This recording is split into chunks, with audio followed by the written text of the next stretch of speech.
আমাদের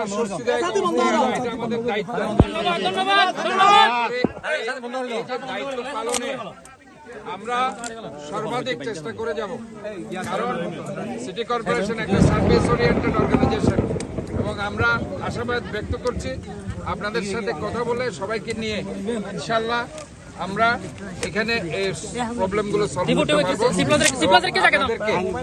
ইনশাআল্লাহ আমরা একটা স্বস্তিদায়ক অবস্থায় আমরা নিয়ে যেতে পারবো। আমি মনে করি এখানে আমাদের রাজনৈতিক দলের, বাংলাদেশ জাতীয়তাবাদী দলের, বিএনপি অঙ্গ সংগঠন, সহযোগী সংগঠনের নেতৃবৃন্দ, ভাইরা, এলাকাবাসীরা আছেন।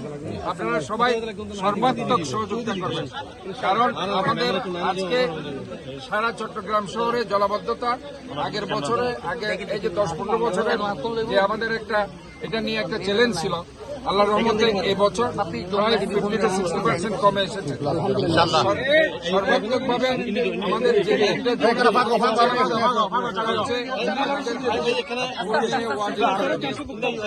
এবং এই যে এখানে হাজিপাড়া সহ চালতেতলি সহ এই অংশটা, আরেকটা হচ্ছে ইপিজেডের অংশ, আরেকটা বলছি আমি মৌলভীপুকুর চানগাঁও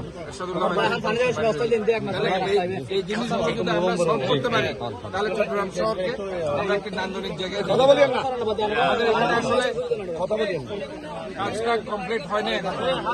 আমাদের সিটি এর যারা